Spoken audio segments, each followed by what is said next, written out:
Salut à tous, j'espère que vous allez bien. Aujourd'hui on se retrouve pour une nouvelle vidéo que je pensais absolument pas faire. Franchement je suis choqué de moi-même d'asseoir mes fesses sur ce fauteuil pour vous raconter ça en fait. Parce que je me dis, à quel moment de ma vie j'aurais pensé faire ça un jour, vous raconter une histoire pareille. Vous me demandez tout le temps de me confesser. Oui, est-ce que tu peux te confesser machin, confesse-toi, on fait tes confessions. Là aujourd'hui c'est le moment où je décide vraiment de me confesser et de vous avouer et vous apprendre plein de choses qui sont passées en 2024 dans ma vie et qui je pense pourrait vraiment en servir plus d'un. Franchement, j'aurais tellement aimé tomber sur ce genre de vidéo là en 2024 avant que je fasse ma chirurgie esthétique. La vidéo sera plutôt longue parce que je pense que j'ai tellement de choses à dire. J'ai rien préparé, j'ai juste mon cerveau, ma sincérité et du jus de pomme qui fait de la mousse. Si tu crois vraiment que c'est du jus de pomme, t'es vraiment imbécile par contre.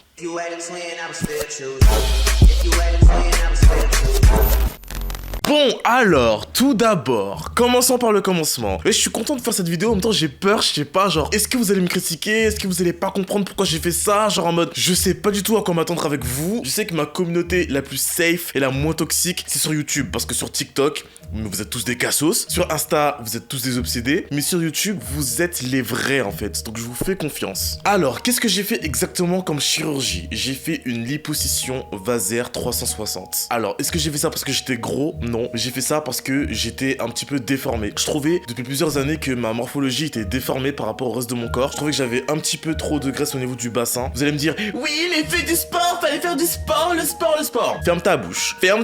J'ai fait du sport, mais du sport tous les jours. J'ai eu un programme strict, une alimentation stricte. Je comptais mes calories. Je suis même arrivé à un moment donné où je comptais exactement le nombre de grammes de lipides, de glucides et de protéines que je consommais chaque jour. Je pesais tous mes aliments. Toute ma famille était en mode oui et tout, mais qu'est-ce qui t'arrive? Mais franchement, fais attention à ta santé et tout. Franchement, tu peux pas contrôler tout ce que tu manges et tout. Et j'étais en mode oui, je peux contrôler tout ce que je mange. Je voulais absolument ne plus avoir les sortes de bouées sur le côté. J'avais des bouées sur le côté. Et en fait, je trouvais que j'étais mal proportionné en fait. Et faut pas oublier que j'ai 30 ans. Donc à 30 ans, ton corps il est plus pareil que quand t'as 20 ans, tu vois. Donc en 2024, j'avais 30 ans. Mais j'ai commencé à réfléchir à ça, on va dire, en 2022. Vu que je me mettais vraiment sérieusement au sport, je comprenais pas pourquoi j'avais pas un corps qui était bien sculpté comme ça, tu vois. Avec une taille fine, sans petits bourrelets sur le côté. En fait, j'avais tout sauf la taille fine et tout, avec des abdos dessinés et apparents. Alors que je faisais tout. Je me faisais famine des fois. Et j'arrivais quand même pas à perdre cette boule de graisse là, cette bouée autour de moi, tu vois. Franchement, j'en avais marre. Parce qu'il y a un truc qui est très important chez moi, c'est mon apparence. Parce que j'ai pas toujours eu confiance en moi. Donc du coup, mon apparence, je suis très dur avec moi, tu vois. Avec mon visage, avec mes cheveux et avec mon corps. Peut-être que parfois vous avez l'impression que je suis superficiel parce que je me montre, parce que je fais le beau et tout, quelqu'un sur TikTok ou sur Insta. Mais en vrai de vrai, c'est que j'ai pas forcément confiance en moi tout le temps. Il y a des fois, je me trouve très beau et je suis en mode je suis un antillais sucré et tout. Et il y a des fois, je suis en mode je me dégoûte en fait. Et les cheveux, on en reparlera plus tard, c'est un autre épisode. Mais j'ai aussi fait une opération pour les cheveux et maintenant ça va beaucoup mieux. Mais par contre, pour le corps, j'avais pas encore fait l'opération. Après avoir fait 2 ans de sport intensif avec un programme et une alimentation stricte, j'en avais marre. Je me suis dit, je vais faire la chirurgie parce que je vois pas qu'est-ce que je peux faire d'autre. Je me suis renseigné. Pendant 1 an, j'ai cherché un centre de chirurgie. Alors je voulais le faire en France, mais au final, je me suis rendu compte que en France, c'était hors de prix. Donc j'ai abandonné l'idée, tu vois. Donc je me suis dirigé vers des centres de chirurgie en Turquie. Enfin, j'ai pris du temps pour trouver, mais j'ai trouvé. Au début, je voulais faire une collaboration parce que j'avais pas envie de payer 5000 balles dans une opération pour mon corps. La vie à Paris coûte très cher, j'avais pas envie de faire ça. Mais au final, j'ai fini par payer ma chirurgie parce que j'ai pas envie de promotionner ça, tu vois. Même si moi j'ai toujours été pour la chirurgie, vous me connaissez, hein. J'ai jamais été contre rien en fait. Vous savez comment j'ai aucun tabou, comment je suis vraiment pour tout. Je sais pas si vous m'entendez bien. Vous savez comment j'ai aucun tabou et comment je suis vraiment pour tout. Genre je suis pas en mode ouais machin, fais pas ci, fais pas ça, ah chirurgie, ah le make-up, ah c'est ci, ah c'est là, non, je m'en bats les couilles. Mais quand même, j'avais pas envie de promotionner ça parce que je sais qu'il y a quand même pas mal de personnes qui me suivent qui sont jeunes, même s'il y a beaucoup de personnes qui ont mon âge, voire un peu moins ou un peu plus, mais j'avais pas envie de promotionner ça, tu vois, parce que je trouve pas que c'est forcément un bon message, surtout que je peux pas promotionner un truc que je ne connaissais pas vraiment, même si j'avais déjà fait une petite chirurgie avant avec mes cheveux, mais en soi je n'avais jamais vraiment fait de grosse chirurgie comme une liposuction en fait, donc j'avais pas envie de promotionner ça, donc flemme. J'ai payé ma chirurgie, j'ai fait un partenariat, d'ailleurs ça a été le plus gros partenariat de ma vie en 2024, je pourrais pas vous dire exactement quoi parce que qu'on n'est pas là pour parler de budget, argent et tout. Mais c'était un partenariat de 7000 € pour simplement parler d'une marque pendant une vidéo YouTube. Donc du coup, j'ai pris tout cet argent-là et j'ai tout mis dans la chirurgie.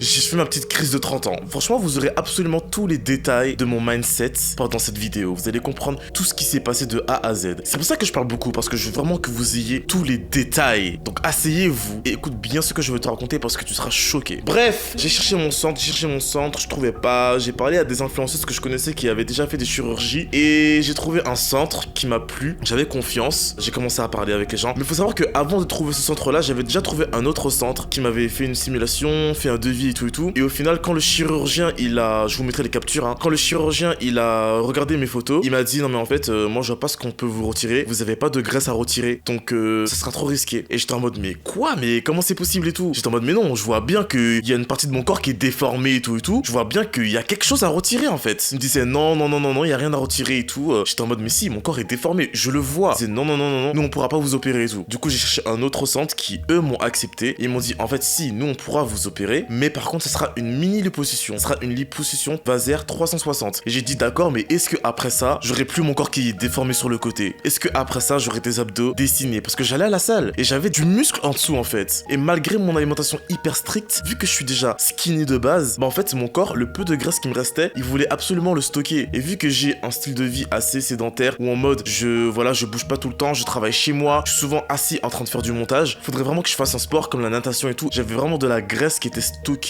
en profondeur et c'était une accumulation de plusieurs années et mon corps il l'avait stocké en fait. Donc c'était quasiment impossible en fait. Peut-être que vous allez croire que c'est faux, mais je vous jure que c'est vrai. Parce que franchement, j'ai déjà été extrêmement maigre. Je me suis fait famine pendant 2 mois en 2023. J'étais arrivé à un poids, j'étais en dessous des 60 kilos alors que je fais 1m80 et malgré j'étais sec, mais sec. Tellement que vous me disiez, Jonathan, t'as grave maigri, qu'est-ce qui t'arrive et tout. J'avais quand même les bouées sur le côté. Alors, tous ceux qui vont dire, faut faire du sport, fermez votre bouche. Quand ton corps il est déformé, c'est hyper compliqué. Donc, j'ai trouvé mon centre, on a fait un petit check-up et tout, ils m'ont expliqué comment ça allait se passer quand j'allais arriver là-bas. On m'a expliqué que je pouvais inviter une personne, mais tous mes amis ne pouvaient pas. Donc du coup, je suis allé tout seul en Turquie. J'ai pris, d'ailleurs, j'ai fait quelques stories et tout, j'étais en mode, ouais, je vais en vacances.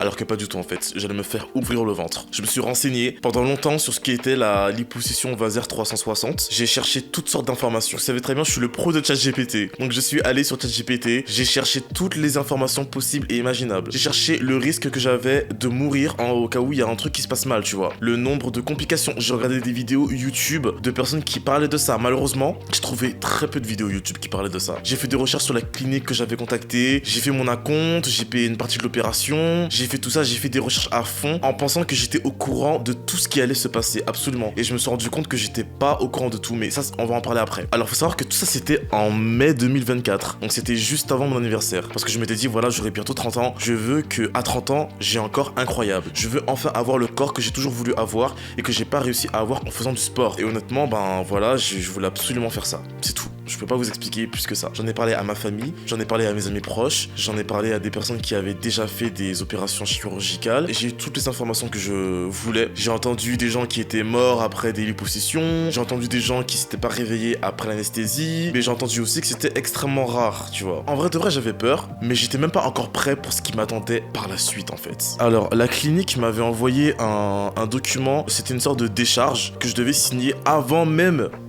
de prendre l'avion, avant même d'arriver en Turquie. Donc en fait, j'étais même pas encore parti que l'agence qui était en relation avec les chirurgiens, l'hôpital et tout, m'a fait signer une décharge qui dit que tout ce qui se passe pendant l'opération, après l'opération, ils ne sont pas responsables. Donc, s'il y a des complications au niveau de la chirurgie, s'il y a des complications au niveau de peu importe le truc, ils ne sont pas responsables. Franchement, ça m'a vraiment freiné à ce moment-là. J'étais vraiment en mode où je m'embarque, enfin, dans quoi je vais, tu vois. Et après, je me suis renseigné un petit peu sur les lois en Turquie et tout, et j'ai vu qu'effectivement, c'était très différent d'en France. T'as beaucoup moins de protection quand t'as des problèmes comme ça qui se passent. J'ai quand même décidé de le faire. De toute façon, je pouvais plus reculer en arrière, tu vois. Il fallait que je le fasse. Je l'aurais toujours fait, peu importe les risques. Je l'aurais fait.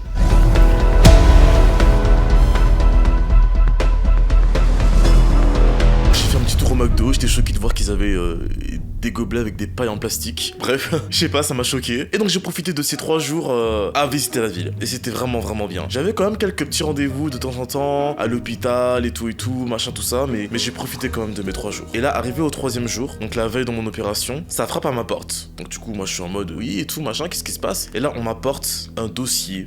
Je vous mets la photo, hein. Un dossier avec une décharge encore. Mais là, c'était pas de la part de l'agence que j'avais contactée, qui m'a mis en relation avec tous les corps du métier pour la chirurgie. Non. Là, c'était l'hôpital qui me faisait signer une sorte de décharge. Et là, c'était le début du cauchemar. C'était marqué tous les risques. C'était une fois de plus marqué que l'hôpital n'est responsable de rien. Peu importe ce qui arrive, je n'aurai aucune possibilité de porter plainte contre eux, ni moi, ni ma famille. C'était aussi marqué que si jamais je suis en danger de mort et qu'ils doivent m'opérer au plus vite, que tous les frais seront à ma charge, que si je n'ai pas les moyens nécessaires pour me faire opérer d'urgence et me sauver la vie, que malheureusement ils ne pourront rien faire. C'était aussi marqué le nombre de chances que j'avais d'avoir de complications avec la liposuction vasaire 360. Et c'était aussi marqué que t'avais 7 fois plus de chances d'avoir des complications si tu fais un transfert de graisse, c'est-à-dire tout ce qui est BBL, etc. Et honnêtement, je vais pas vous mentir, mais je n'ai pas signé ce document. En tout cas, pas tout de suite. Parce que je comprenais pas pourquoi je devais signer autant de décharges. Que la clinique se décharge de toute responsabilité, c'est une chose. Mais que l'hôpital où je vais me faire opérer se décharge de responsabilité, on est où là ?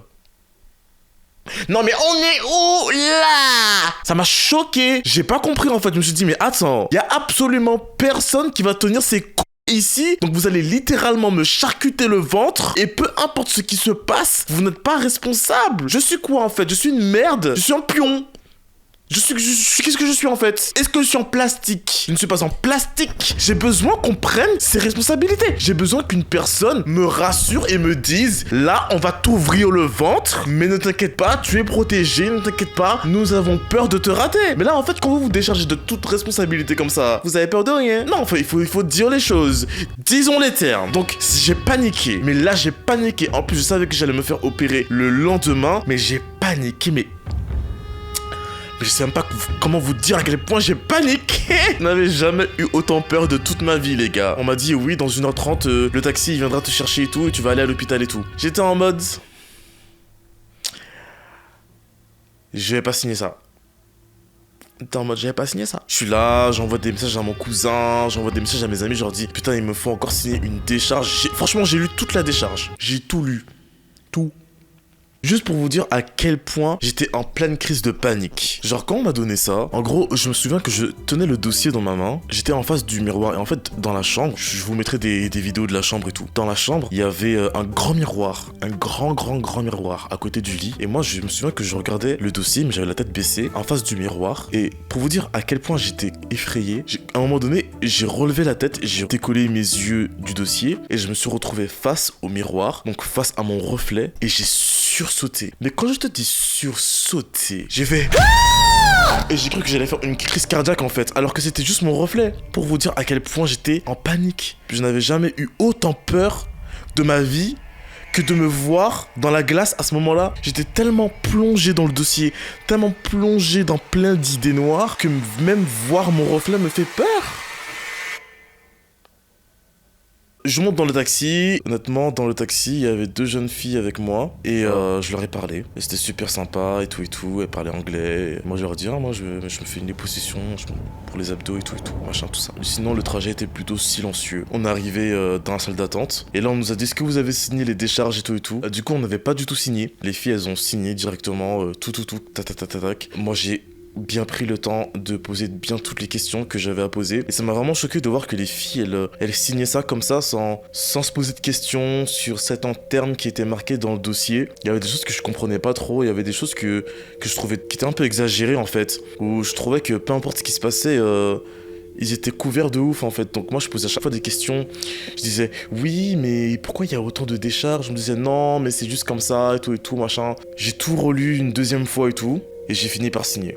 Tu te dis mais il y a personne qui t'a envoyé là-bas et pourtant tu le fais quand même, tu vois. Pourquoi? Pour te sentir mieux, mais aussi pour les apparences et aussi pour enfin être en paix avec ton propre corps, tu vois. Et du coup, on m'a emmené dans ma chambre. Il y a encore une personne qui vient, une infirmière qui vient et qui me dit oui, est-ce qu'on a besoin que vous signiez ça aussi? Je me suis dit mais c'est quoi ça encore? Et elle me dit en fait c'est une décharge pour l'anesthésie, c'est rien. Oh mais c'est rien, c'est une décharge pour l'anesthésie. Je dis mais quoi? Une décharge pour l'anesthésie? Oui, oui, non, ne vous inquiétez pas, c'est tout à fait normal, on fait tout le temps signer ça et tout. J'ai appelé l'agent qui me parlait en français et tout, l'agent de ma clinique qui me parlait en français, enfin l'agent de mon agence de clinique qui me parlait en français. Elle m'a dit mais qu'est-ce qu'il y a, vous êtes stressé? Madame, oui, je suis stressé, madame. Madame, oui. Madame, c'est la 3e décharge que... Alors, l'agence se décharge, l'hôpital se décharge, l'anesthésiste, celui qui va m'endormir, se décharge. Et madame, tu me demandes si j'ai peur. En fait, là, c'est juste moi et moi, en fait. Et c'est là que tu te rends compte que c'est toi et toi. Et personne ici est là pour te sauver. Hein. Ils font des opérations tout le temps. Et il y a très certainement des morts. Ça fait partie du risque du métier. Ça fait partie du risque de la chirurgie esthétique. La dame me dit non, faut pas vous inquiéter et tout et tout et tout. Je m'en fous. Je suis inquiet. L'opération c'était le lendemain à 7h. J'écris une note parce que je me suis dit, alors ma mère était au courant que je partais en Turquie me faire opérer et tout. Je me suis dit, mais si je meurs vraiment, si je me réveille pas. Non mais juste, si je me réveille pas après l'anesthésie, on est comment là? Comment je suis là? J'ai fait une note, si jamais je meurs en fait, au moins que je puisse avoir une dernière pensée, tu vois. Au moins que je puisse avoir une dernière chose à dire, tu comprends ce que je veux dire? Alors j'ai marqué, c'était le 9 mai 2024 à 23h41, donc c'était juste avant ma chirurgie. Si jamais je pars suite à ma chirurgie, c'était ma décision. On peut mourir de plein de choses bêtes, et moi je meurs d'une liposuction, car j'avais envie de me refaire une jeunesse et un beau cadeau d'anniversaire. Malheureusement je ne verrai pas mes 30 ans, mais c'est une bonne chose, je reste éternellement... Je suis tellement pas sérieux, c'est pas possible. Je reste éternellement jeune. Clock it. Le mec il peut mourir demain et il dit clock it genre, clock it. Je suis mort putain. Twitter m'a vraiment niqué le cerveau. Malheureusement sans enfant, sans avoir revu ma famille en Martinique, ma mère doit être détruite à cette heure-ci. Maman t'en fais pas, je vais bien là où je suis, j'ai pas d'impôts à payer. Ça me fait rire, moi qui pensais que j'allais avoir les larmes aux yeux en relisant ça, alors que je vous jure que là c'est avec du recul que, en mode je rigole, mais sur le moment c'était pas drôle, genre sur le moment j'avais vraiment peur et je pensais vraiment tout ce que je disais. Mais c'est vrai que je me disais que au moins si je pars, je veux au moins que les gens se rappellent que j'étais quelqu'un de drôle, tu vois. Ma famille ils savent que je suis drôle, tu vois. Et je me suis dit, si je pars, je veux partir avec mon sens de l'humour, tu vois ce que je veux dire? Maman t'en fais pas, je vais bien là où je suis, j'ai pas d'impôts à payer et y a pas l'inflation. J'aurais voulu passer des dernières vacances en Martinique, mais c'est pas grave, je veille sur vous tous. Je n'oublie actuellement personne, je pense à vous, mes amis, ma famille, mes potes, mes abonnés qui doivent être dans l'incompréhension totale.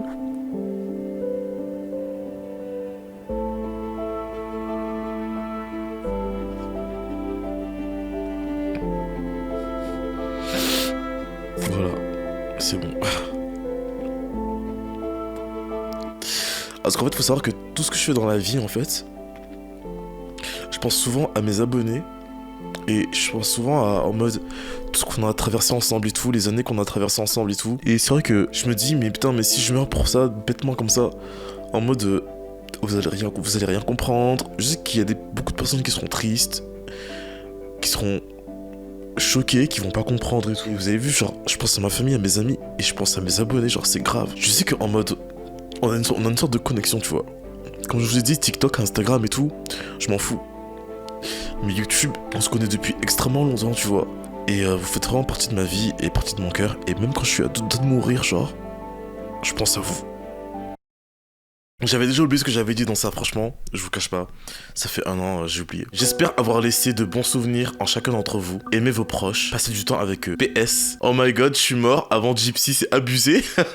Gypsy, c'est mon chien. Et à chaque fois dans ma famille, on se dit, putain, mais le chien voit tout le monde partir. Donc voilà, donc j'ai écrit ça, et après je suis allé dormir. Parce que le lendemain, on me réveillait à 6h, je crois, et... il fallait absolument que je dors. Bizarrement, j'ai bien dormi. Je pensais que j'allais pas pouvoir dormir et tout et tout. J'ai bien dormi. Et le lendemain, ça toque à ma chambre, ça allume la lumière et ça me dit stand up, stand up. Du coup, moi, je suis en mode what the fuck. En fait, tout était lunaire à ce moment-là. Je comprenais pas ce qui se passait. J'étais en mode, mais c'est le jour J là. En mode là, dans 1 heure, je me fais opérer. J'étais perturbé. 10 minutes plus tard, il y a l'infirmière qui rentre et qui me dit non, stand up, stand up. Elle m'a vraiment mis la pression, vraiment, tu vois. Et j'étais en mode, mais c'est bon, je vais stand up là, je vais stand up. Du coup, je me suis assis sur le lit et tout. Elle m'a passé un slip à mettre et tout sur moi et tout. Mais moi, j'ai pas compris. J'ai mis le slip sur ma tête.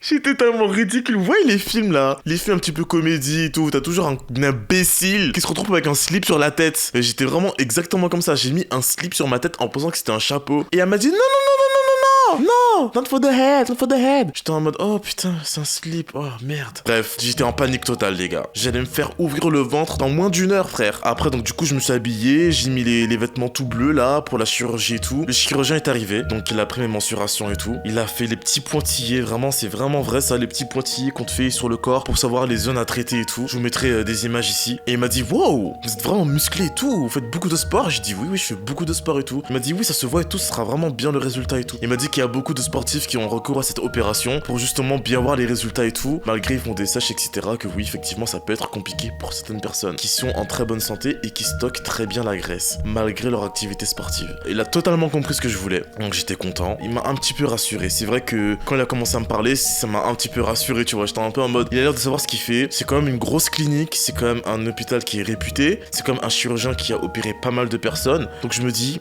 ok. À ce moment-là, il repart, il me dit, on passe vous chercher dans 10 minutes. Donc je suis resté 10 minutes avec moi-même et j'étais en mode, là, je vais me faire opérer, là. Je vais me faire opérer. Là, en mode, là, j'ai les pointillés sur mon ventre. J'en avais aussi derrière, puisqu'on m'a retiré aussi de la graisse derrière, en bas du dos. Et j'étais en mode, là, je vais me faire opérer, là. Genre. On m'a demandé de m'allonger. J'étais stressé, les gars. J'étais stressé. Je sais même pas à quel point vous dire à quel point j'étais stressé, les gars. J'étais stressé. Oh mon dieu, j'étais stressé, mais comme jamais dans ma vie. C'est ça le truc en fait. C'est que j'étais stressé comme jamais dans ma vie. C'est même pas des blagues, franchement. Vous voyez comment je m'exprime là? C'est pas de la comédie. Vraiment, j'étais vraiment stressé. La dame, il y a une dame qui est venue. La dame m'a mis une grosse seringue de sédatif comme ça dans le bras. J'étais plus stressé. On pouvait faire ce qu'on voulait avec mon corps. Je vous jure, non mais c'est une dinguerie. J'étais plus du tout stressé. Mais c'est quoi ce truc? Mais il me faut ça pour la vie de tous les jours? Non, c'était vraiment incroyable. J'étais plus du tout stressé. J'étais bien, mon dieu, j'étais bien. J'avais l'impression d'être sur un petit nuage doucement glacé et agréable. Mon dieu Seigneur, c'était bon. C'était bon. Donc la dame m'a mis ça et tout dans le bras. Le duc a agi tout de suite. J'étais plus stressé. Je me posais plus de questions. J'étais juste en mode let's go ahead. Allons-y en fait. Et du coup elle m'a dit de m'allonger. Je me suis allongé. Et là vraiment exactement comme dans les films, on a poussé mon lit vers la salle de chirurgie et tout. Très impressionnante la salle de chirurgie. Des lumières partout. En fait là j'ai juste le souvenir de moi dans le couloir, allongé sur le lit, avec 4 personnes autour de moi qui poussent mon lit. Enfin je sais pas comment on appelle ça, mon brancard, tu vois. Et en mode, je vois les lumières défiler au-dessus de moi. Avec les gens qui parlent. Je comprends pas s'ils parlent en turc. Et le froid glacial mais doux genre. Et après j'arrive à la salle d'opération, mais je me laisse faire complètement. Je suis juste allongé en fait. J'étais toujours pas endormi. Je crois pas que c'était censé m'endormir, hein. C'était juste censé me calmer en fait. Et là on me met le truc là. Comme ça, là, ici. En fait, l'anesthésiste, il m'a parlé en mettant le truc comme ça. Il m'a dit de respirer bien fort. J'ai à peine eu le temps de faire que j'étais plus là. Je n'étais plus là. Et là, les gars, j'ai fait le meilleur sommeil de toute ma vie.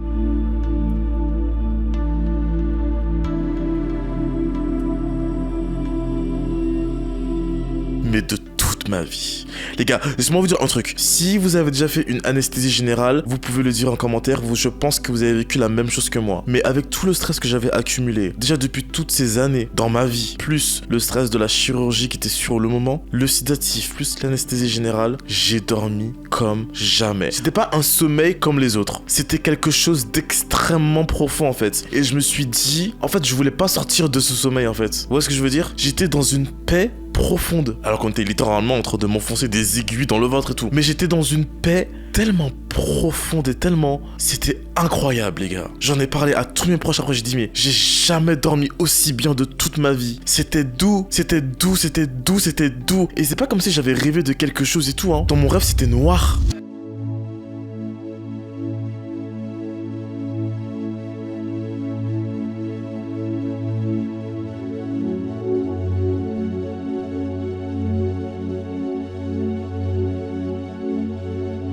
Mais il était bien. J'ai pas eu l'impression de rêver vraiment en fait. C'était une sensation totalement nouvelle. Quand on te fait une anesthésie générale, je m'étais déjà renseigné, c'est comme si on te met en état de mort temporaire. Les gars, mais c'est la paix. Les gars, je vous jure que c'est clairement la paix. Pourquoi personne n'en parle en fait? Littéralement, j'ai jamais entendu quelqu'un parler d'une anesthésie générale. Est-ce que vous vous rendez compte à quel point c'est la paix? Il y a tout qui est déconnecté. Quand je me suis réveillé, j'étais en mode quoi? Quoi? On me réveille? Non les gars, je vous jure, c'était une paix.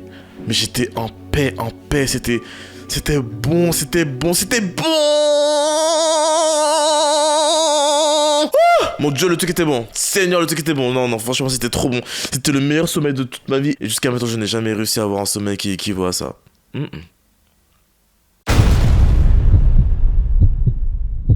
Je me réveille, donc là, j'ouvre les yeux, je regarde autour de moi, il y a des gens, ok, j'ai froid. Tout d'un coup, j'ai froid, mais j'ai froid de ouf. J'ai tellement froid. Du coup, je suis en mode, j'ai froid, j'ai froid, j'ai froid, j'ai froid, j'ai froid. On m'a mis une couverture. J'ai dit, non mais j'ai froid, j'ai froid, j'ai froid. Et là, ils ont mis un tuyau d'air chaud. Du coup, là, ça allait mieux et tout, mais j'avais froid. Du coup, j'ai mis mes mains sous la couverture et tout. Et en mettant mes mains sous la couverture, je sens un truc. Cette vidéo-là, elle est tellement difficile. Les gars, vous pensez vraiment que c'est un jeu? Franchement, c'est pas des blagues. Franchement, faire de la chirurgie esthétique de cette envergure, c'est archi pas des blagues. En mode, j'ai mis mes mains. En fait, j'ai touché mon corps parce que j'ai senti que j'avais des câbles en fait. Du coup, j'ai touché mon corps. J'ai senti que j'avais des câbles, mais je savais pas d'où sortaient les câbles en fait. Mais il y avait des câbles autour de moi, il y avait des câbles sur moi. Je ne comprenais pas en fait. Mais j'ai senti qu'il y avait un câble dans mon bangala quoi. Dans le trou de mon bangala.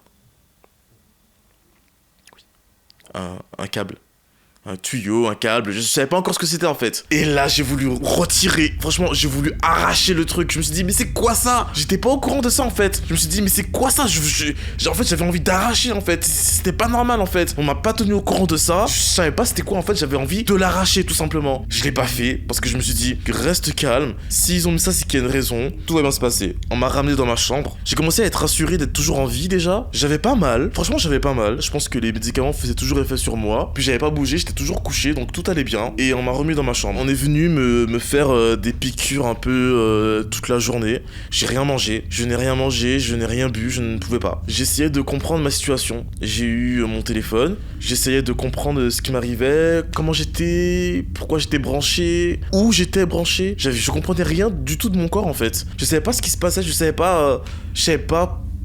Qu'est-ce qu'on m'avait fait? Très clairement, je savais pas ce qu'on m'avait fait en fait. Il y a une infirmière qui est venue m'expliquer que j'avais un tuyau qui était branché dans mon pénis pour aspirer ma piste et m'a expliqué que j'avais aussi 3 autres tuyaux. En fait, c'était des drains. Donc, c'était des tuyaux qui drainaient l'eau qu'il y avait dans mon corps. Parce qu'en fait, quand on te fait la chirurgie, tu vois, après, on te met des sortes de liquides pour pouvoir, voilà, pour les bactéries et tout et tout. Et le corps, il élimine ce liquide de lui-même. Mais avec des drains, ça va plus vite. Donc, du coup, j'avais les tuyaux branchés. Là, j'ai enfin compris d'où venaient les tuyaux, tu vois. Ma première nuit à l'hôpital, on a fait que me piquer toute la nuit. Donc, toutes les 3 heures. Et j'avais un bip. Oh, je me souviens putain du bip.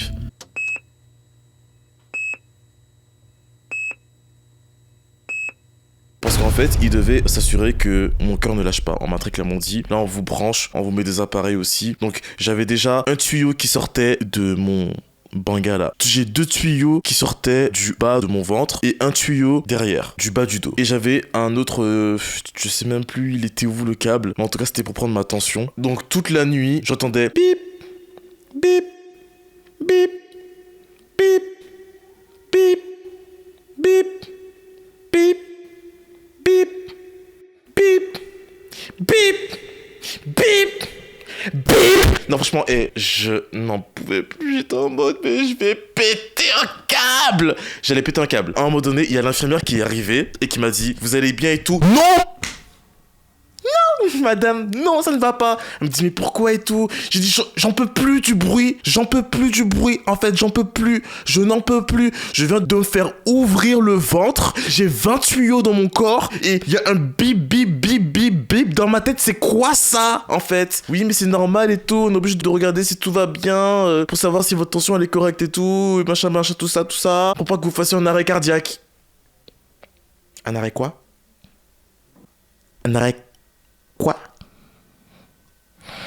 Bref, le lendemain, le bip bip bip bip bip était fini. Et ils ont dit, bon voilà, c'est bon, on a bien surveillé, parce qu'en fait, ils te surveillent pendant 24 heures. On dit, voilà, on vous a bien surveillé, tout va bien et tout, machin, caca. Ok, on a retiré le bip bip bip bip. Le lendemain, il y a une infirmière et tout qui vient, je retirais mes chaussures là, qui me rapporte mon repas. Et c'est là que je me suis rendu compte qu'en fait, à part rester couché, je pouvais rien faire. Donc elle m'apporte mon plat. J'ai quelques vidéos d'ailleurs, je pense, de ça. Moi, je suis couché. Heureusement, j'avais un lit qui faisait genre en mode, le lit, il te lève tout seul, tu vois. Même ça, c'était trop chaud et trop compliqué. J'avais tellement mal, en fait, dès que je bougeais mon corps, j'avais super mal en fait, mais de partout. Tant que je restais allongé, ça va. Dès que je bougeais mon corps, j'avais tellement mal. Mais les gars, quand je vous dis que j'avais mal, en mode j'avais mal, oh mon dieu, j'avais très mal. Non, les gars, j'avais mal. J'avais mal, mon dieu, j'avais mal.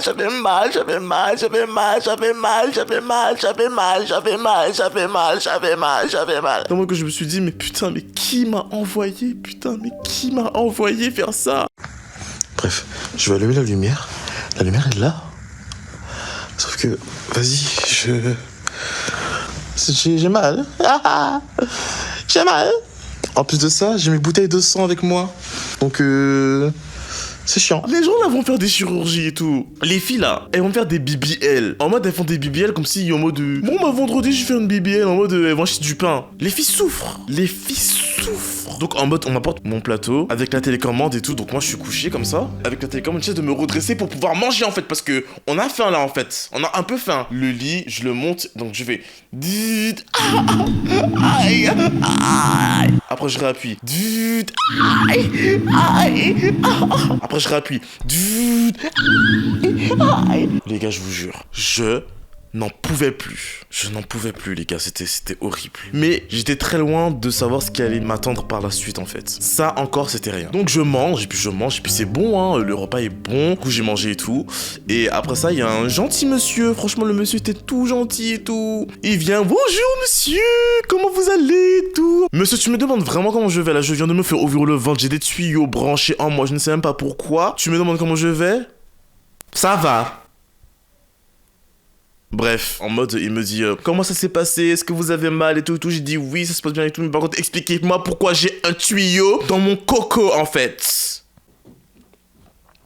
Qui m'a expliqué ça en fait avant de faire la chirurgie? Personne m'a expliqué ça en fait. Et ça, franchement, ça fait peur parce que je me dis, mais pourquoi il n'y a pas ces informations-là sur internet? Je les ai pas trouvées. ChatGPT me les a jamais dit. J'ai trouvé aucune youtubeuse qui parle de ça. Vous avez honte? Moi, j'ai pas honte de vous dire que si vous faites opérer, il y aura un tuyau qui va passer dans votre coco et que en mode, on va aspirer votre vessie. Après ça, il me dit, bon, vous m'avez l'air en pleine forme. On se lève. Quoi? J'ai l'air en pleine forme là? Je suis pas en pleine forme là, j'ai mal en fait, j'arrive même pas à m'adosser pour manger. Il me dit non, ça se voit et tout, vous êtes en pleine forme et tout. Franchement, vous inquiétez pas, levez-vous. Mais monsieur, comment je fais pour me lever? Je suis branché de partout. Il me dit, non, vous inquiétez pas et tout. Hop, il prend ça, il me dit, voilà, vous mettez les câbles dans vos mains. Je vois que en fait, dans les câbles, il y a du sang et du pipi. Du coup, le monsieur, il me dit, on va faire un petit tour, on va aller dans les couloirs et on va revenir pour voir si vous êtes apte à repartir demain. Du coup, j'étais en mode, ok. Le monsieur veut voir si je peux marcher tout seul. Ok, d'accord. Je sors du lit. Déjà, mon Dieu. Vous vous souvenez, je vous ai dit que j'avais déjà mal quand j'essayais de m'adosser pour manger. Alors imaginez pour marcher. Marcher.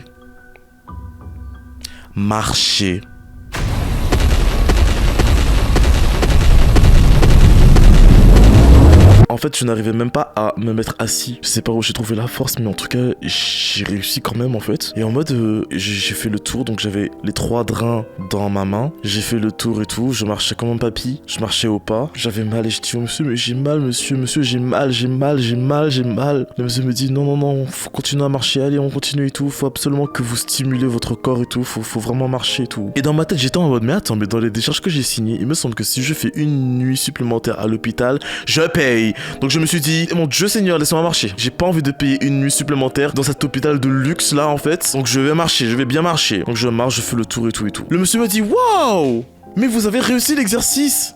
C'est bien. Félicitations. Il me dit, bon ben, on va pouvoir retirer le drain qui est dans votre Pardon? Et vous allez retirer ça comment en fait? Vous allez m'endormir là en fait. Vous allez... Enfin, je lui ai dit mais je vais être anesthésié là, parce que vous m'avez anesthésié pour le mettre. Vous allez pas me le retirer vivant, éveillé comme ça là. Il me dit non mais ça fait pas mal et tout. Je dis non monsieur, écoutez-moi bien monsieur. Dites-moi la vérité. Vous allez pas me dire que me retirer un tuyau de 15 cm dans mon p...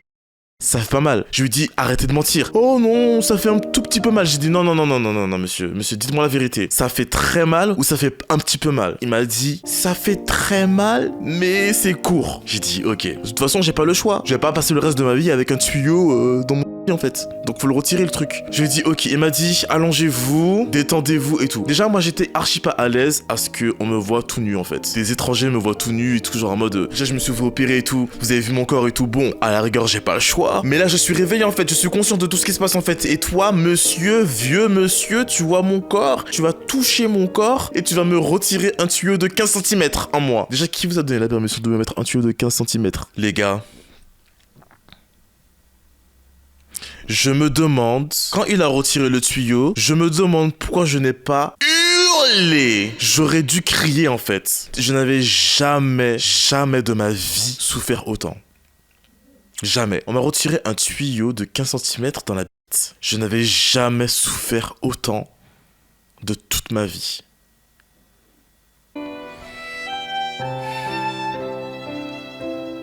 Quand le gars m'a retiré ça, déjà, il a retiré en 2 temps. Monsieur, retire en 1 temps, monsieur. En 2 temps? Je souffle 2 fois, tu m'as dit c'était court. C'est pas si court que ça, en fait. Le gars a fait... J'ai fait... Mais en vrai de vrai, c'est pas ça que j'avais envie de faire. J'avais envie de crier. Mais frère, je suis dans un hôpital, il y a d'autres patients, il y a des chambres à côté et tout, on va pas faire ça. Mais j'ai tenu le lit, le drap tellement fort. En fait, le monsieur, j'avais envie de lui foutre une claque dans sa tête. Non mais c'est vrai, c'était horrible. Vous pensez que faire de la chirurgie esthétique, c'est le chemin facile? T'es imbécile. Parce que ça fait tellement mal. Et franchement, je me suis dit, tout ça pour avoir un beau corps, c'est dingue. C'est dingue. Non, c'est clairement dingue. Il y a pas à souffrir comme ça, en fait. Mais je regrette absolument pas. Je suis très fier de ce que j'ai fait. Je suis très fier de mon corps maintenant. Mais à quel prix, les gars, c'est horrible. Le gars, il m'a fait ça, clac. Il me dit... C'est pas fini. Je sais que c'est pas fini. Je le sens que c'est là. Après, il retire. Clac. J'étais en mode non. Le monsieur me dit, est-ce que ça va? Je suis comme ça sur le lit. Ça va, monsieur Colonnette? Monsieur Colonnette, vous allez bien? Monsieur Colonnette? Non! En fait, non! Ça va pas bien, en fait. Tu viens de me retirer un truc de 15 cm et puis le gars tient ça dans sa main. Attendez, je vous montre comment il tient ça dans sa main pour me montrer fièrement que il l'a retiré. Mais en fait, je m'en bats les couilles, en fait. Ça fait mal. Ça fait mal, t'es là en train de me dire... Le mec était là comme ça, avec le tuyau qui était dans mon sein, et puis il me dit... Oh, regardez, hein, c'était long comme ça. Monsieur, oui, j'ai senti que c'était long. En fait, c'était en moi, en fait. Donc j'ai bien vu que c'était long, là, le tuyau, là. Merci beaucoup. C'est drôle, hein, on est content. Waouh. T'as retiré un tuyau de 15 cm en moi. T'es fier. Ton trophée, genre. Monsieur, vous m'avez dit que ça faisait pas mal. J'ai eu tellement mal, les gars. Je conseille pas ce genre de douleur-là, même à mon pire ennemi. C'est une dinguerie, ça, mais je vous conseille pas ça, franchement, les gars. Non. Ben, vous croyez que en mode la douleur est passée, genre il a retiré le truc et puis oh c'est bon la douleur est passée, bye. Non pas du tout. Genre en mode j'ai eu la douleur pendant très longtemps et tellement j'avais mal que j'ai pris sommeil. Tellement j'avais mal, j'ai fait une sieste. Je me suis réveillé le soir parce que on m'a encore piqué, antibiotiques et tout, des somnifères pour dormir et tout le soir. Le lendemain on me dit bonjour monsieur Colonnette, vous sortez de la chambre. Non mais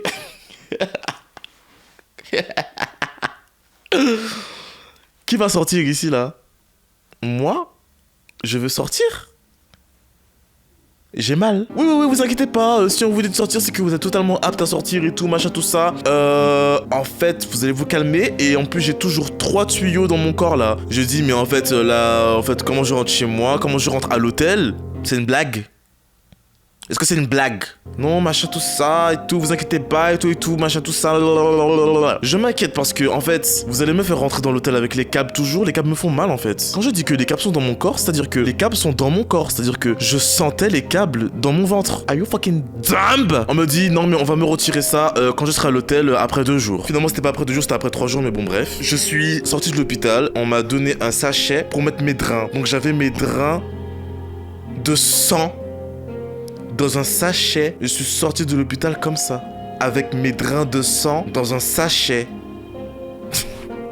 C'est ghetto de ouf. Donc voilà, donc je fais ça et tout, je prends l'ascenseur, bon ça va, heureusement qu'il n'y a pas d'escalier. On nous dit d'attendre à la salle d'attente, donc du coup j'attends dans la salle d'attente, j'attends, et là, les gars, qui vois-je? Je vois les 2 filles qui étaient venues avec moi dans le taxi et tout, qui avaient attendu en même temps que moi et tout avant l'opération. Elles ont toutes les deux le nez en bandeau, et elles ont les yeux hyper gonflés. En fait, elles étaient complètement défigurées. C'est normal après une rhinoplastie, hein, mais elles avaient le visage défiguré, elles avaient des yeux... Vous savez, il y a un poisson là qui a des sortes de gros yeux gonflés là. Elles étaient complètement défigurées, sans expression. C'était choquant. Je leur ai dit « Hey, salut, comment ça va et tout ?» Elles m'ont regardé en mode...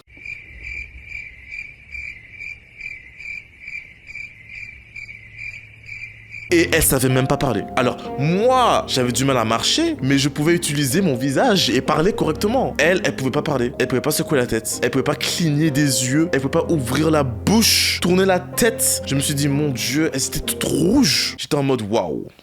Waouh! Elles m'ont juste regardé dans les yeux et j'ai compris, j'ai vu à travers le noir de leurs yeux qu'elles étaient en souffrance totale et qu'elles pouvaient pas parler. Ça m'a fait beaucoup de peine pour elles, mais je me suis dit, vous aviez l'air de vous en avant l'opération, vous avez même pas lu les décharges? Du coup, on a attendu notre van qui a pris énormément de temps pour arriver. On est rentré dans le van. Alors, les filles sont rentrées dans le van normalement parce que moi, j'ai le visage intact. Elles ont leur corps intact. Donc elles sont rentrées dans le van sans problème. Moi, je suis rentré dans le van. J'ai mis un pied dans le van. Je suis tombé dans le van. Non mais les gars, je rigole là, mais en fait c'est pas drôle. Je suis rentré dans le van. Je suis tombé. Je suis tombé. Parce que le van était trop haut en fait. Pourtant un van c'est pas si haut dans la vie de tous les jours, tu vois. C'est un van quoi, tu vois. Mais quand vous venez de vous faire ouvrir le ventre et que vous avez 4 tuyaux dans votre corps, c'est compliqué là, c'est complicado. Je me suis relevé comme ça et je me suis assis. Les filles elles m'ont fait, j'ai fait... Ça va, vous inquiétez pas. I'm good, everything is good, everything is good, everything is good. En fait, y a rien de good en fait là.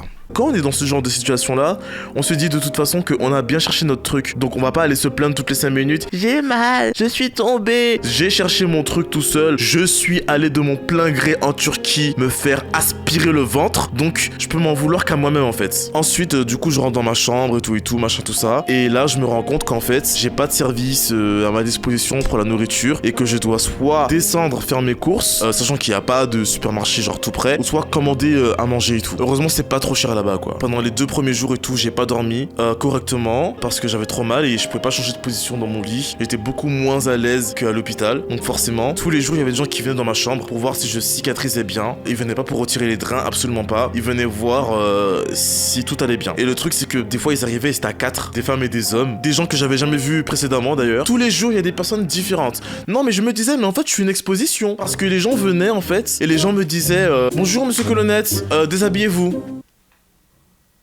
Bonsoir. Oui. Ok. Donc du coup, je devais me mettre tout nu devant des personnes que je ne connais pas. En fait, vraiment, j'étais déconnecté de mon corps déjà. Je tiens à vous le dire, je me suis jamais senti déconnecté de mon corps avant ça. J'avais plus aucune pudeur en fait. J'avais plus aucune intimité. Les gens pouvaient absolument voir mon corps, inspecter mon corps à n'importe quel moment de la journée. Donc je m'y attendais. Et voilà, genre en mode, bah on te dit, monsieur, déshabillez-vous. Ah non, mais je suis timide et tout. Non, t'as pas le temps en fait.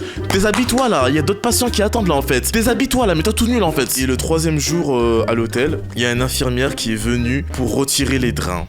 Vous voyez, à chaque fois, je fais quelques secondes de silence parce que je me remémore la douleur que j'ai eue. Alors, elle m'a retiré le premier drain que j'avais en dessous du nombril. Elle l'a retiré. Choup! J'ai eu un peu mal, comme la sensation que t'as une petite aiguille dans le nombril qu'on te retire. Ça fait mal. La douleur est un peu aiguë. Mais ça va. Après, elle m'a dit, mettez-vous par terre contre le lit. Donc, je devais me mettre à dos à elle et appuyer sur le lit avec les genoux par terre. Et elle me dit, wow, a good ass.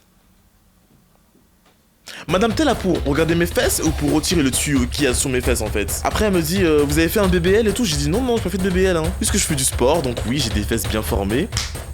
I know. Mais c'est pas un BBL, madame. C'est pas un BBL. Elle m'a dit, ok, very good ass. Madame, on t'a pas demandé de me dire good ass ou pas good ass. Madame, retire l'aiguille, s'il te plaît. On n'a pas le temps pour ça, en fait. Donc, du coup, elle me retire le truc. Là, j'ai fait... Ça me fait mal, moins mal que le tuyau que j'avais dans mon bangala, mais pas très loin quand même, tu vois. Ensuite, elle me dit, allongez-vous et tout, on va retirer les 2 drains qui sont au-dessus de vos poils pubiens. Je lui dis, madame, c'est ces drains-là qui me font le plus mal. Alors, madame, je vois qu'en plus, ils sont profondément dans mon corps. Madame, est-ce que ça fait mal? Oh, moi. Madame, est-ce que ça fait mal?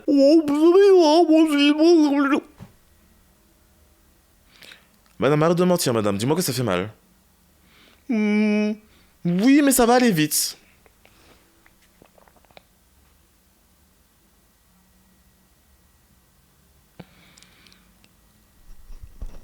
Là, j'ai eu l'impression, malgré la dame était en train de retirer quelque chose de mon corps, j'ai eu l'impression qu'elle m'enfonçait un couteau dentelé dans le corps. Elle a retiré le truc, j'ai fait...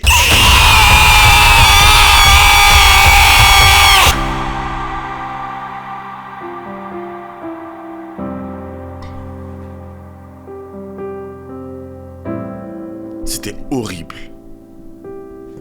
Est-ce que vous m'entendez? Horrible.